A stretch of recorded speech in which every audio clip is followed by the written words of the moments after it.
Good morning बच्चों।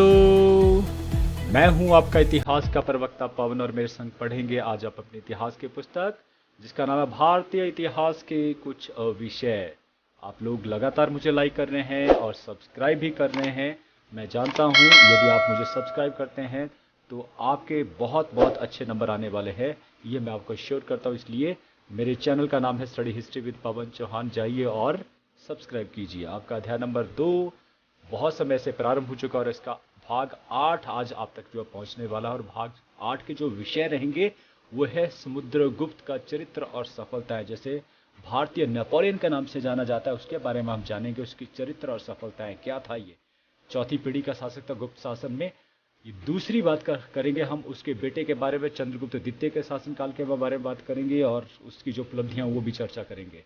और उन्हीं के शासनकाल में एक फाहियान चीन से जो है भारत में यात्री आता है और वो भारतवर्ष के बारे में क्या लिखता है वो भी चर्चा हम जो है करेंगे फाहियान के बारे में, जो वेरी इंपॉर्टेंट है। क्लियर है? तो लेकिन पिछला जो भाग था 7वां, उसको अगर आपने ध्यान से सुना होगा ना तो आपके 10 के 10 जो क्वेश्चन में या रिक्तस्थान जो आपसे भरवा रहा हूं वो आप सही करेंगे, ऐसा मैं मानता हूं। चलिए प्रारंभ करते हैं, बिना कोई देखे अपना टेस्ट तैयार हो जाइए। पहला रिक्तस्थान ये रहा। कनिष्क ने अपनी राजधानी, जिसे छोटा अशोक कहा जाता था, कुषाण वंश का सबसे शक्तिशाली शासक, उसने अपने राजधानी में, राजधानी का नाम बताना आपको, 400 फीट ऊंचा स्तूप बनवाया था। देखिए बौद्ध धर्म को प्रसार करने के लिए अशोक की तरह उसने काम किया और उसने एक स्तूप बनाया था 400 फीट ऊंचा। बहुत बड़ी बात है ये। अब ये जो स्तूप बनाया था कनिष्क ने, ये अपने राजधानी का नाम बताना है। सही उत्तर है बिल्कुल पुरुषपुर। दूसरा ये रहा, पुराणों की कुल संख्या। गुप्त काल को जानना है तो पुराण भी बहुत महत्वपूर्ण है। कुल कितनी संख्या है? बिल्कुल सही बोला, 18। तीसरा ये रहा, कौमुदी महोत्सव के लेखक का नाम बताना है, लेखिका का नाम बताना है और सही उत्तर है वजिका, बिल्कुल सही है। चौथा ये रहा, देवी चंद्रगुप्त और मुद्रा राक्षस, जो नाटक लिखे गए फेमस नाटक, वो कौन थे रचनाकार, किसने इनकी रचना करी थी, बहुत इंपॉर्टेंट है। उनका नाम था बिल्कुल विशाखा दत्त। पांचवा, अभिज्ञान शकुंतलम के लेखक का नाम डैश, अभिज्ञान शकुंतलम के लेखक का नाम था कालिदास, बिल्कुल सही है। छठा है ये, डैश ने प्रसिद्ध ग्रंथ कामसूत्र की रचना करी थी और सही उत्तर है वात्स्यायन, बिल्कुल सही उत्तर है वात्स्यायन ने कामसूत्र की रचना की थी। सातवां ये रहा, हर्षवर्धन के राज्य कवि डैश ने हर्षचरित्र नामक ग्रंथ की रचना करी थी। सही उत्तर है बाणभट्ट, हर्षवर्धन के राज्य कवि बाणभट्ट। आठवां ये रहा, फायान डैश के शासनकाल में, अभी मैंने बताया था, और वो थे चंद्रगुप्त द्वितीय के शासनकाल में भारतवर्ष में आए थे और 405 से लेकर 411 लगभग 6 वर्ष तक ये भारत में रहे। और उस समय एक प्रसिद्ध पुस्तक उन्होंने लिखी थी, इसका नाम था फोकोकी, बिल्कुल सही है। नौवां ये रहा, गुप्त वंश की स्थापना 240 ईस्वी में मगध में की थी, लेकिन किस शासक ने करी थी? गुप्त वंश का प्रथम शासक का नाम था श्रीगुप्त, बिल्कुल सही उत्तर है, शाबाश। और 10वां ये रहा अंतिम, कि डैश गुप्त वंश का वास्तविक संस्थापक माना जाता। देखिए श्रीगुप्त ने 240 में करी, उसके बाद उसका बेटा जो घटोत्कच 280 ईस्वी जो है, ईसा पूर्व नहीं, ईस्वी, सॉरी, मैं कब से शायद ईसा पूर्व की बात कर रहा हूँ, बिल्कुल भी नहीं, ईस्वी। तो 240 ईस्वी में जो है वो गुप्त वंश की स्थापना की गई श्रीगुप्त के बाद। उसके पश्चात 280 में जाकर जो है उसका बेटा घटोत्कच बैठता है। लेकिन ये दोनों ही जो शासक थे स्वतंत्र नहीं थे या अधीन शासक थे। लेकिन आगे का जो तीसरी पीढ़ी के शासक आते हैं जिनका नाम है चंद्रगुप्त प्रथम, 320 में बैठते हैं और वो वास्तविक संस्थापक है। तो यहाँ पर क्या आएगा? यहाँ क्या आएगा? चंद्रगुप्त प्रथम गुप्त वंश का वास्तविक संस्थापक माना जाता है। कब किया था उन्होंने? 320 ईस्वी में। क्लियर हो गया? तो अब चलते हैं भाई भाग नंबर 8 में और इन 3 विषयों के बारे में चर्चा करेंगे। चलिए बात कर रहे थे पहले पर समुद्रगुप्त चरित्र तथा सफलताएं। चौथी पीढ़ी के शासक गुप्त वंश में, और ये सबसे महान शासकों में माने जाते हैं समुद्रगुप्त, याद रखना है। क्यों कहा जाता था उसके बारे में कैसे भी क्वेश्चन आएगा कि समुद्रगुप्त महान क्यों है उसका, तो वो अब तब भी यही चरित्र क्या है, तब भी यही सफलताएं क्या है, ये सारी चीजें जो है तीनों तरह के क्वेश्चन यहीं से बनेंगे। पहला, महान योद्धा, इंपॉर्टेंट है, उसने जितनी भी लड़ाइयाँ लड़ी अगर हम उत्तर भारत करें तो 9 राजाओं को उसने हराया था, और दक्षिण की बात करें तो उसने 12 शासकों जो हराया था। तो इसलिए जब तक वो रहा उसने पूरी विजय हासिल करी, एक भी युद्ध नहीं हारा। और इसकी जो है विजयों को देखते हुए जो इसको कहा जाता है फ्रांस का नेपोलियन। याद होगा फ्रांस का नेपोलियन, जिसने पूरे विश्व को जो है जीतने की जो है कल्पना करी थी, लेकिन जो है ये भी हार गया था। ये भी हार चुका था किसके द्वारा? बहुत सारे देशों ने मिलकर वाटरलू के युद्ध में इसको जो है वो हराया। 1814 या 15 ईस्वी में इसको बुरी तरह से हराया गया था नेपोलियन को। लेकिन हम कर रहे हैं भारतवर्ष का नेपोलियन, जिसे कहा जाता था समुद्रगुप्त को।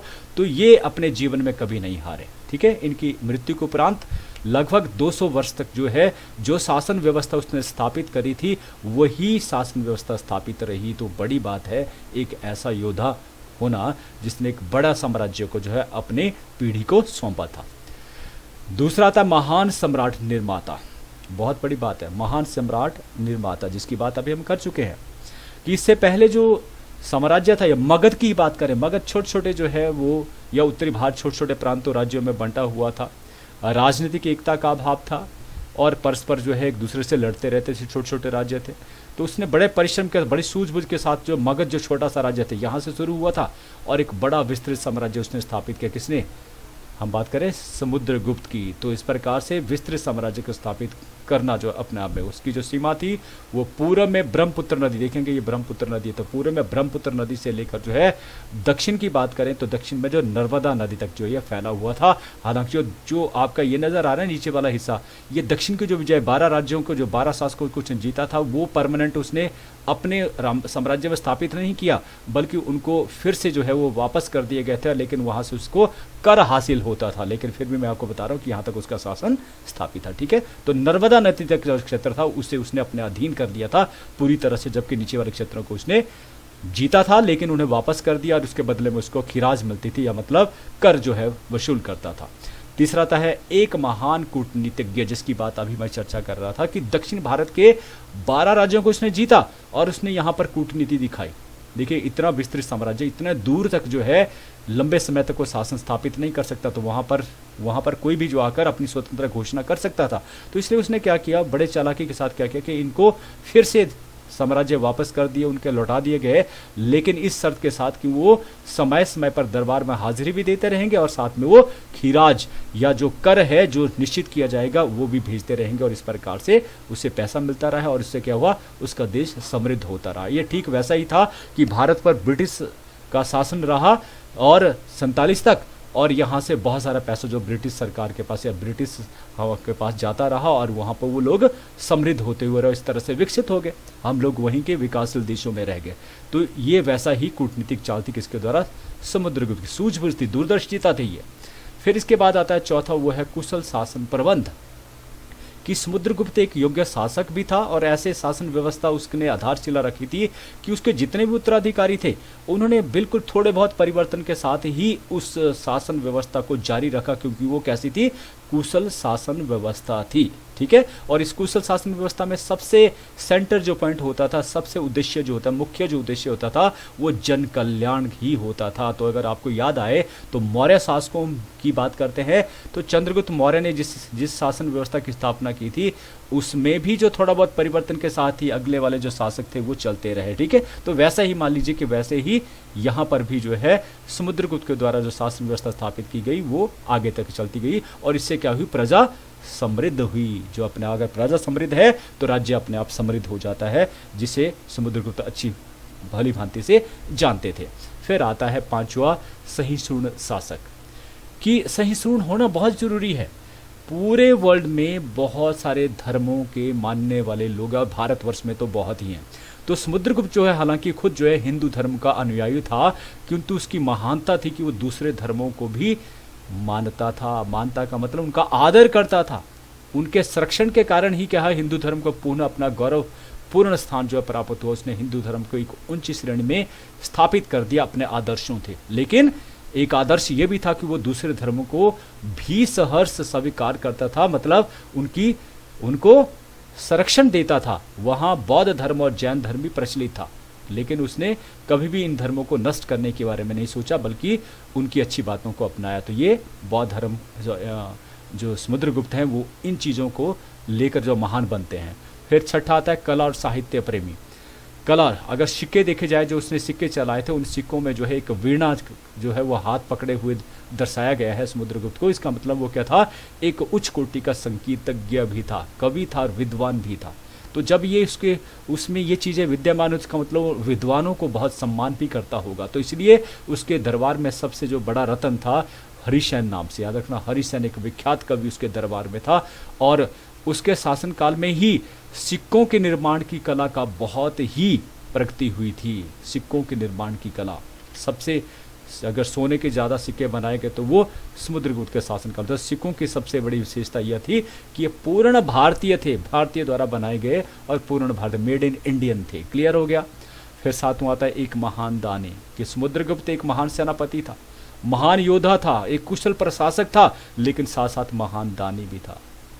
और अपने जो चाइना से आते हैं, देखिए मैं एकदम से भूल जाता हूँ, तो जब वह भारतवर्ष में आते तो देखते हैं कि हर एक राजा जो है, कोई भी, जैसे मैं जो है चंद्रगुप्त द्वितीय का शासन था, तो वो अधिक से अधिक दान देने में बहुत जो है वो अच्छा महसूस करते थे। तो फायान ये लिखता है कि यहाँ के राजा बहुत दानी हैं। तो उसी प्रकार से जो समुद्रगुप्त था उसको दान देना, और दान भी किसी का गाय और सोना दान करना, ये बहुत अच्छा लगता था और गरीबों को वो देते थे, सहायता करते थे। तो ये 7 जो कारण है जिससे जो है समुद्रगुप्त जो है क्या बनते हैं, महान बनते हैं। फिर आता है चंद्रगुप्त द्वितीय, उनके जो बेटे 375 से लेकर 415 ईस्वी तक जो शासन करते हैं। इससे पहले समुद्रगुप्त की बात करी तो वो उन्होंने किया था कब, 335 से लेकर 375 तक, याद रखना सभी का समय। और अब पढ़ रहे हैं चंद्रगुप्त द्वितीय। चंद्रगुप्त द्वितीय भी अपने पिता ही की तरह जो है वो बहुत योग्य था। उसके शासनकाल में उसने अपने साम्राज्य को विस्तृत किया। उसने मालवा, गुजरात, काठियावाड़, बंग जिसे बंगाल कहा जाता है, बल्ख, अफगानिस्तान तक राज्य अपना अधिकार क्षेत्र को बढ़ा दिया, विस्तृत किया। और अब उसका जो साम्राज्य था वो और भी बढ़ गया था। अगर उत्तर में देखो तो हिमालय पर्वत, दक्षिण में बात करें तो नर्मदा नदी जिसकी बात हमने करी थी, और पूर्व में ब्रह्मपुत्र से लेकर पश्चिम में अरब सागर तक ये फैला हुआ था। और उसने पाटलिपुत्र के स्थान पर उज्जैन को गुप्त राज्य की राजधानी जो है वो घोषित किया था। किसने? चंद्रगुप्त द्वितीय ने। फिर आता है इसके बाद चंद्रगुप्त द्वितीय के पश्चात भी जो है गुप्त शासक जो चलते रहे। कौन कौन से? 2 की बात हम करने वाले। उनके जो पुत्र थे उनका नाम था कुमार गुप्त। तो कुमार गुप्त आते हैं 400 जो है 15 में और 455 तक जो शासन करते हैं और वो काफ़ी सफल रहते हैं। इसी तरह उनके जो बेटे आते हैं जिनका नाम था स्कंदगुप्त। तो स्कंदगुप्त शासन करते हैं 455 से लेकर 467 ईस्वी तक, ठीक है। और स्कंदगुप्त जो है बहुत योग्य था, महान था और योद्धा था, जिसके बारे में हम आगे बताएंगे कि क्या उन्होंने उस समय में किसने जो है भारत पर आक्रमण किया और उनको क्या परिणाम निकले। तो उन्होंने एक कार्य किया था सुदर्शन झील। ये बड़ा इंपॉर्टेंट आता है, कई बार पूछा था कि सुदर्शन झील कहाँ पर स्थित है। ये मौर्यों द्वारा जो है, चंद्रगुप्त मौर्य द्वारा जो बनाई गई है, लेकिन कहाँ पर, किस राज्य में? यह है गुजरात में। कभी चाहें तो जरूर देखिएगा। इसे मरम्मत कार्य का कारण भी किसने किया था? स्कंदगुप्त ने इसको मरम्मत करवाई थी, इसकी ब्यूटिफिकेशन की थी। ये आता है स्कंदगुप्त के हिस्से में। ये पढ़े हमने जो योग्य जो शासक थे गुप्त वंश के। उसके बाद जो है अयोग्य शासक आ रहे, जिसके कारण क्या हुआ? गुप्त साम्राज्य का पतन हुआ। तो अब हम पढ़ लेते हैं फायान के संदर्भ में, जो बहुत इंपॉर्टेंट क्वेश्चन आपको कई बार जो 3 या 4 नंबर का आ जाता है। फायान चीनी यात्री था और ये चंद्रगुप्त द्वितीय के शासनकाल में आया था। इसके बारे में पढ़ लिया था 405 से लेकर 411 ईस्वी तक। लेकिन हालांकि ये जो अगर हम बात करें चाइना से, ये 399 ईस्वी में जो चलना इसने प्रारंभ कर दिया था। ऐसा यात्री था जो चलते हुए अपने वृतांत पे लिख रहा था। क्या उसने देखा उसको अपने किताब में नोट भी कर रहा था। और ये इसका जो मुख्य उद्देश्य था भारतवर्ष में आने था वो था बौद्ध तीर्थ स्थानों की यात्रा करना और उन पवित्र बौद्ध ग्रंथों का अध्ययन करना। ये इसलिए भारतवर्ष में जो है वो आया था, ठीक है। इस दौरान उसने जो भी अपने आंखों से देखा उसको उसने किसमें? पुस्तक था फूको की, उसमें वर्णित किया है। तो उसी से ये सारा ज्ञान जो आता है। देखिए वो यहाँ 6 वर्ष तक रहा, जिसमें से 3 वर्ष उसने उसकी राजधानी जो थी पाटलिपुत्र उसी में ही व्यतीत किए। और उसके पश्चात जो है और जगहों पर वो घूमता रहा। अब घूमते के वो कहता है, लिखता है अपनी फोको की किताब में, क्या लिखता है कि यहाँ पर जो है पाटलिपुत्र की राजधानी जो है 2 भव्य मठ होते जहाँ पर जो है बौद्ध भिक्षु जो है वो शिक्षा ग्रहण करते हैं। तो यहाँ पर ये कहता है कि 2 भव्य मठ थे, एक हीनयान शाखा का और दूसरा महायान शाखा। याद होगा कनिष्क के शासनकाल में जो है ये दो शाखाएं बन गई थी, महायान शाखा और हीन शाखा। तो कहते हैं दोनों ही तरह के मठ थे और बहुत बड़े मठ थे, और माना जाता है कि इन मठों में एक एक जगह शाखा में 6 से 7 हजार बौद्ध भिक्षु जो है वो शिक्षा ग्रहण करते थे। बड़ी संख्या है, सोचिए एक इतने बड़े ये मठ हुआ करते थे। तो पाटलिपुत्र, ये बोलता है कि पाटलिपुत्र में जो अशोक ने जो महल बनाए थे, जिन्हें छोड़ा था आने वाली पीढ़ी के लिए, वो इतने आश्चर्यचकित थे कि इतने समय पहले, ये ईसा पूर्व पहले जो इतने बड़े भव्य महल जो बने थे, उसको आश्चर्यचकित होकर जो है उसके बारे में वर्णन भी किसने किया था? फाहियान ने किया था, और कहा था कि लोग बहुत समृद्ध थे, धनी थे, वे दान देते थे, एक दूसरे की सहायता करते थे, और चोरी डकैतियों का कोई नामो निशान नहीं था। वो लिखता है कि लोग दरवाजे भी नहीं लगाते थे, खुले रहते थे, और फिर भी चोरियां नहीं होती थी। यात्रियों के लिए, व्यापारियों के लिए बहुत सारी सुविधाएं थी, जिसमें सराय बनाना या पेड़ लगाना, पानी की व्यवस्था, कुएं खोदना, ये सारी व्यवस्थाएं थी। तो लोग जो कहते हैं कि उस समय सादा और पवित्र जीवन व्यतीत करते थे। हत्या करना या मदिरा पान करना, प्याज और लहसुन खाना, ये इन सब से बहुत परहेज किया जाता था। और उस समय सरकार की अगर आय की बात करें तो मुख्य स्रोत जो है भूमि कर ही था। क्लियर है? इसके अलावा ये कहता है कि दो तरह की जो है मुद्राओं का इस्तेमाल होता था। एक का नाम था कौड़ियाँ, छोटे छोटे विनिमय जो होते थे, छोटी छोटी चीज़ें खरीदना होता था, उसके लिए कौड़ियों का इस्तेमाल किया जाता था। अगर कोई बड़ी चीज़ खरीदनी तो उसके लिए जो स्वर्ण के जो सिक्के होते, सोने के जो सिक्के होते थे, उनका इस्तेमाल जो है वो किया जाता था। और एक और चीज़ लिखता हूँ कि पंजाब और बंगाल में बौद्ध धर्म सबसे शिखर के ऊपर था। सोचिए आज पंजाब में बौद्ध धर्म जो है नगण्य है, तो उस समय क्या था, बौद्ध धर्म जो इन प्रांतों में बहुत ज़्यादा, जबकि बंगाल में भी नज़र नहीं आता है। तो यह मथुरा में भी लोकप्रिय हो रहा था। याद करिए, मथुरा जो है, जो हिंदू धर्म से जो है, या कृष्ण की जो जन्मस्थली है, मथुरा में भी जो है लोकप्रिय रहा। ठीक है। मध्य भारत में हिंदू धर्म का जो बहुत प्रभाव था, और सम्राट के संबंध में वो लिखता है कि वैष्णव मत का अनुयायी था, और इसलिए वैष्णव धर्म के प्रसार के लिए उन्होंने काफ़ी जो है वो कार्य किया। तो सभी धर्मों का लोगों में बहुत परस्पर प्रेम था। ये बात उसने लिखी कि ऐसा नहीं था कि जैसे आज धर्म के नाम पर लोग लड़ रहे हैं, एक दूसरे को काट रहे हैं, वैसा नहीं था। सभी धर्मों के लोग परस्पर प्रेम से रहते थे। ये बड़ी बात है, फाहियान द्वारा लिखा गया वृत्तांत। निष्कर्ष का निकलता है कि फाहियान का जो वर्णन है वो ऐतिहासिक पक्ष से बहुत बहुमूल्य है। फाहियान द्वारा, चाहे वो बेशक चाहे बौद्ध धर्म के विषय की जानकारी के लिए आया था, लेकिन उस समय में जो उसने लिखा उससे राजनीतिक, सामाजिक, आर्थिक और धार्मिक दशा के बारे में बहुत बहुत महत्वपूर्ण जानकारी जो हमें मिलती है। ये कहता है इसमें एक दोष भी है, जैसे कि तत्कालीन जो जिसमें वो आया था उसमें चंद्रगुप्त द्वितीय शासन जो चल रहा था, लेकिन उनका नाम कहीं भी नहीं आता है। तो ये जरूरी नहीं है कि राजा का नाम नहीं आता, उसने प्रजा के बारे में जो लिखा वही राजा की जो है वो चित्रण जो कर लेता है कि राजा कितना समृद्ध होगा, राजा कितना योग्य होगा, कि उसकी जो जनता कितनी समृद्ध थी। तो ये निष्कर्ष निकलता है किसका? फाहियान द्वारा लिखी गई पुस्तक होकोकी का। फिर आता है हूण। ये वो लोग थे जिन्होंने गुप्त वंश को यहाँ पर समाप्त किया था, उनके बारे में पढ़ लेते हैं। हूण कौन थे? कई बार ये भी पूछा जाता है।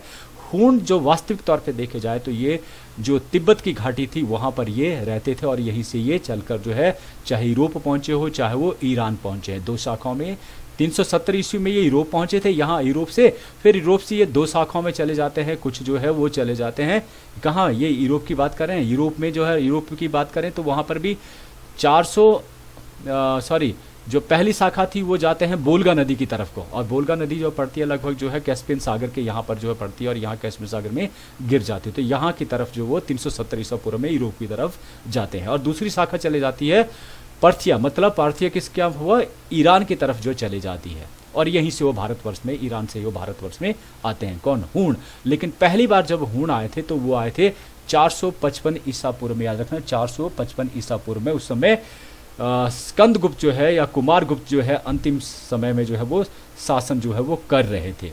ठीक है, 455 जो है कुमारगुप्त जो थे 455 में, तो उस समय वो भारतवर्ष में आए थे। तो उनका जो राजकुमार, उनका जो बेटा था, योग्य बेटा, जिसका नाम था स्कंदगुप्त, उन्होंने उसको पराजित किया था, किन्हें? हूणों को पराजित किया था। लेकिन इसी का प्रतिशोध लेने के लिए वो फिर से वापस आते हैं, 487 ईस्वी फिर से वापस आते हैं। मैं शायद हर जगह ईसा पूर्व बोलना, ख्याल रखना ईस्वी है। फिर से ये वापस आते हैं बदला लेने के लिए, और इस बार स्कंदगुप्त का शासन जो, क्योंकि उसके पिता की मृत्यु हो गई होती है 455 में, तो 400 ये 87 ईस्वी में जब आते हैं तो वापस, 487 नहीं है, गलती से हो गया, 467 ईसा पूर्व में ईस्वी में जब वो वापस आते हैं तो उसे बहुत पराजित का सामना, क्यों? क्योंकि स्कंदगुप्त खुद जो है वो राजगद्दी पर बैठा हुआ था और उसे कड़ी पराजय दी जाती है। तो माना जाता है कि हुण उसके पश्चात 50 वर्षों तक भारत की तरफ नहीं देखते हैं, क्योंकि मालूम था कि वहाँ हार हमें झेलना पड़ेगी। लेकिन उसके पश्चात जो है वो फिर से जो है वो नए नेता के साथ जो नेतृत्व करते हैं, नेता तोरमान, जो बहुत ही खूंखार था और बहुत ही मतलब एक है कि अत्याचारी शासक था। उसने फिर भारतवर्ष में, क्योंकि आने वाले जो आगे के जो शासक थे गुप्त वंश के, वो बहुत अयोग्य थे, तो वहाँ पर वो लगातार जो है वो इनके नेतृत्व में आक्रमण करते हैं और धन संपत्ति लूटकर चले जाते हैं। तो इस प्रकार से उसके बाद उसका पुत्र आता है मिहिरकुल, 555 ईस्वी में सिंहासन पर बैठता है। वो भी पिता से भी ज़्यादा अत्याचारी होता है, वो भी इसी प्रकार का करता है। लेकिन सबसे ज़्यादा अत्याचार देखने को मिलते हैं हुणों के, तो वो बौद्ध लोगों के ऊपर, क्योंकि वो उनको बिल्कुल भी घृणा करते थे, बौद्ध लोगों से बहुत घृणा करते थे। और माना जाता है कि उन्होंने उनको बहुत सारे बौद्ध भिक्षुओं का वध जो है वो किया। अगर उत्तर भारत में बौद्ध धर्म कहीं खत्म हुआ तो कहीं ना कहीं हुणों के आक्रमण थे, जिन्होंने उनके बिहारों और स्तूपों को पूरी तरह से नष्ट जो है वो कर दिया था। मिहिरकुल की जो है वो मृत्यु हो जाती है 542 ईस्वी में, और मृत्यु होने के पश्चात ही उनके जो आने वाले जो उत्तराधिकारी थे बड़े योग्य थे, अयोग्य थे, और इस कारण ये भी राजनीतिक शक्ति के तौर पर ये समाप्त हो जाते हैं, इनका पतन हो जाता है। तो ये पढ़ा हमने हुणों के बारे में। ये है आपका मिहिरकुल की तस्वीर जो है, तो इस प्रकार से ये बता दिया गया आपको हुणों के बारे में। अब आता है अंतिम, वह है गुप्त साम्राज्य का पतन। बड़े जल्दी करेंगे आराम से, क्योंकि बहुत इंपॉर्टेंट क्वेश्चन है, बहुत बार ये क्वेश्चन पूछा गया है। गुप्त साम्राज्य जिसका श्रीगुप्त ने स्थापित किया था, और सही मायने में जो स्थापित किया गया था चंद्रगुप्त प्रथम के द्वारा 320 ईस्वी में, वो पतन जो है प्रारंभ हो जाता है 5वीं शताब्दी में, और 6ठी शताब्दी ईसा पूर्व में इसका अंत हो जाता है। तो इसके पीछे कारण क्या थे? पहला बात कर लेते हैं दुर्बल उत्तराधिकारी, कि अगर उत्तराधिकारी योग्य होते तो शायद लंबे समय तक चलता। लेकिन स्कंदगुप्त के पश्चात, जिसने हुणों को भी जो पराजित कर दिया था और 50 वर्षों तक वापस नहीं आए थे, तो ऐसे योग्य शासक होते तो शायद नहीं होता। लेकिन उसके जो उत्तराधिकारी निकले वो कैसे निकले? अयोग्य निकले, और उन्होंने ऐश्वर्य को ज़्यादा जो है वो तवज्जो दी और उसमें डूबे रहते। तो इस कारण क्या हुआ कि सेना की तरफ ध्यान नहीं दिया, सीमाओं की तरफ ध्यान नहीं दिया, और इस कारण जो है विदेशी आक्रमण हुआ और इससे उनका पतन हो गया। फिर दूसरा, उत्तराधिकार के संबंध में नियमों का न होना। ठीक मौर्य काल में भी इसी तरह से हुआ है, और गुप्तों में भी ऐसे कि कोई उत्तराधिकार मतलब उत्तराधिकारी कौन बनेगा? राजा की मृत्यु अकस्मात होगी तो कौन उत्तराधिकार बनेगा, कौन जो है राजा गद्दी पर बैठेगा? तो ऐसा कोई नियम नहीं था। इस कारण क्या था, राजकुमार उस सिंहासन को प्राप्त करने के लिए कार्य कर देते थे, युद्ध आरंभ कर देते, आपस में ही लड़ना शुरू कर देते, घर में ही लड़ाई। जब अंत युद्ध होगा तो क्या होगा? धन और जन दोनों की ही हानि होगी, सैनिक भी मारे जाएंगे, धन भी व्यर्थ में गवाया जाएगा। तो इससे क्या होगा, वो साम्राज्य जो कमजोर होता था। ये भी एक कारण था कि जो है उत्तराधिकार का नियम होता तो शायद और समृद्ध होता है। तो ये इस कारण भी जो है पतन के तरफ जो वो बढ़े। तीसरा था विशाल साम्राज्य, कि गुप्त साम्राज्य जो था, चंद्रगुप्त या हम समुद्रगुप्त की बात करें या चंद्रगुप्त द्वितीय की बात करें, उन्होंने उसे बहुत विशाल बना दिया। विशाल तब जबकि अयोग्य शासक, विशाल हो गया ठीक है, समुद्रगुप्त ने विशाल दिया, चंद्रगुप्त ने उससे और किया, लेकिन वो योग्य थे, संभालने वाले थे।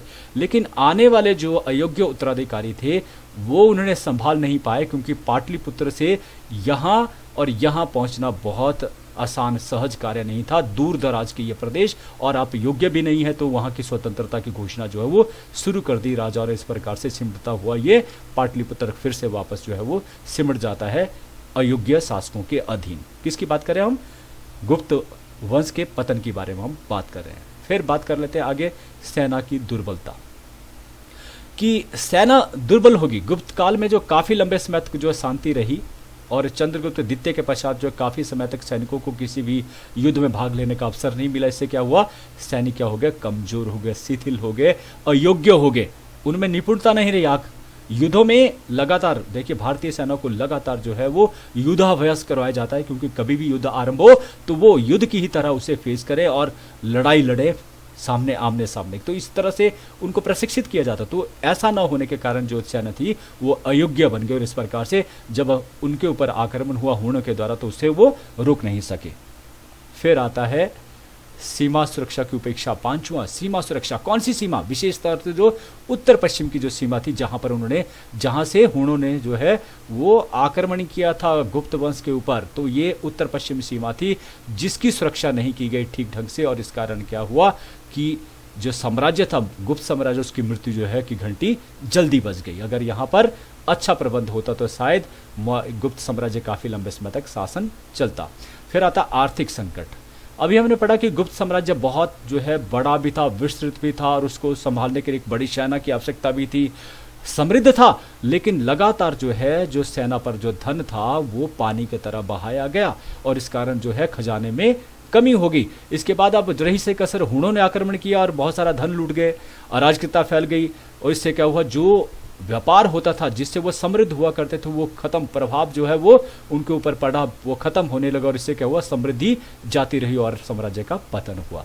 सातवां, भीतरी विद्रोह, अंदर ही अंदर विद्रोह। कैसे? क्योंकि गुप्त शासकों के ऊपर जो अयोग्य शासक थे, एक तो वो संभाल नहीं पा रहे थे, दूसरा जो है वो उनके ऊपर जो है वो उत्तर भारत की तरफ से हुणों के आक्रमण हो रहे थे, इससे क्या हुआ, भीतरी विद्रोह शुरू हो गए।